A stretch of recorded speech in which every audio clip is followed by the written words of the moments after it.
I work in the construction industry, and the other day, we were assigned to demolish an old temple in Iwate Prefecture. The temple had been abandoned for years, with no visitors or caretakers. As we were tearing it down, one of my coworkers called out to me, "Hey, come here for a second." When I approached, I saw a long, blackened wooden box at his feet. "What is this?" I asked. "I'm not sure." It was in a sealed-off room at the back of the main hall. "I'll call the management company and ask about it." The wooden box was about 2 meters long, appearing quite old and possibly rotted. On the surface, there was a white paper with ancient writing on it. Though most of it was deteriorated and unreadable, I could barely make out some words. Taisho? Year? July? Using a forbidden ritual. We have sealed Ryomen Sukuna inside. The box was nailed shut, making it impossible to open. The management company told us, "We'll ask the former head priest tomorrow." So, for the time being, we left the wooden box inside a nearby prefab storage unit and called it a day. The next day, before I even reached the site, I got a panicked call from the management company. That wooden box. The former head priest was furious. He said, "Under no circumstances should you open it. He's coming to pick it up himself. Please do not touch it." Feeling uneasy, I called the site supervisor. "Hey, about that wooden box from yesterday." "Oh, those 2 Chinese part-time workers you hired. They opened it last night." "What?" I rushed to the site in a panic. When I arrived, I found 5 or 6 workers gathered around the prefab storage unit. The 2 Chinese workers were sitting in front of it, looking completely catatonic. The site supervisor sighed. "These guys thought it'd be fun to open it at night. The problem is, it's not just about the box. You should see what was inside." When I looked inside the box, I was speechless. A mummified human figure, posed like a boxer with both fists raised in front of its face. But what was truly disturbing was, it had 2 heads. At first, I thought it might be a conjoined twin, or maybe even some kind of artifact. But something about it felt off. The supervisor continued, "Since they saw it, these 2 haven't said a single word, no matter how much we tried to talk to them." The 2 Chinese workers remained in a trance-like state, completely unresponsive. And then, the former head priest arrived. "You opened it?" An 80-year-old man, frail but with a terrifyingly strong voice, stormed in as soon as he stepped out of the car. "You fools! You opened it? It's over, it's over." We were all stunned into silence as the old priest began furiously berating his son, who had driven him there. Though his words were thick with the Iwate dialect, I managed to understand some of what he was shouting. "You were supposed to send Ryomen Sukuna to the temple in Kyoto. You promised. You never sent it?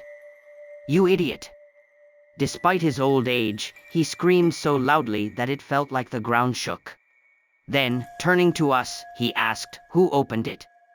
We explained that the 2 workers had already been taken to the hospital.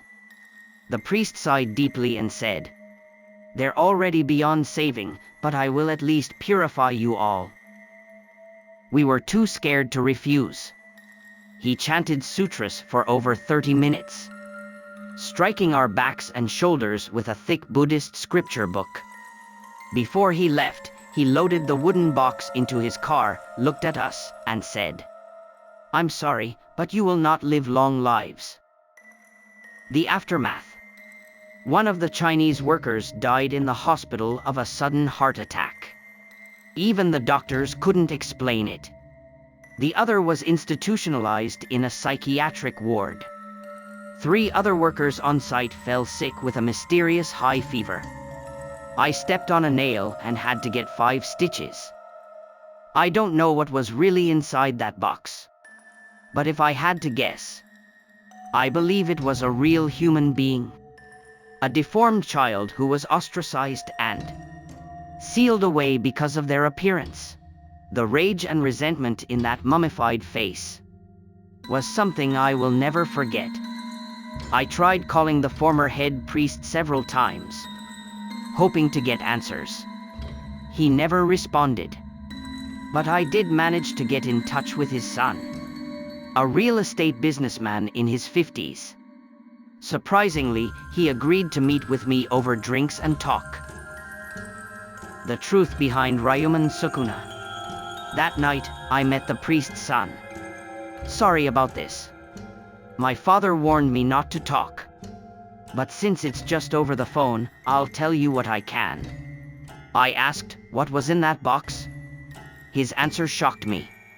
A deformed human.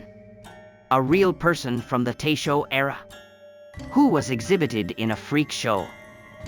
According to him, the Ryomen Sukuna in the box was born with 2 heads fused together at the sides. 4 arms, 2 on each side. A normal pair of legs. As an infant, his parents sold him to a freak show out of desperation. But that doesn't explain the mummification. I pressed. The son hesitated, then said, technically, it's a Sokushinbatsu self-mummified monk. But it wasn't voluntary. He sighed and continued, that child was used in a grotesque ritual by a banned cult. The leader of that cult was a man named Mononobe Tengaku. Tengaku performed forbidden rituals. He conducted human experiments.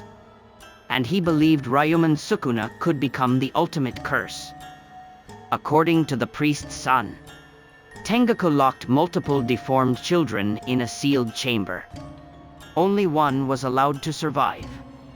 And that one survivor became Ryomen Sukuna. A cursed existence. Tengaku turned the mummified child into a cursed idol. A jubatsu designed to destroy nations.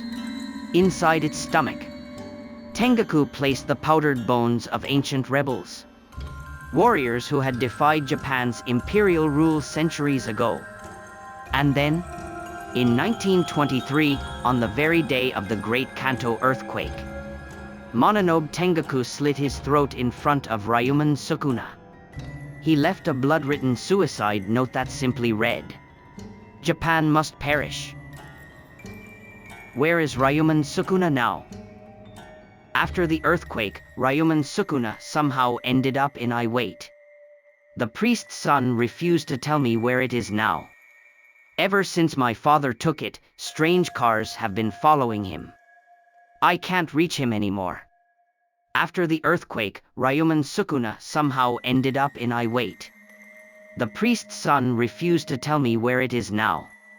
Ever since my father took it, strange cars have been following him.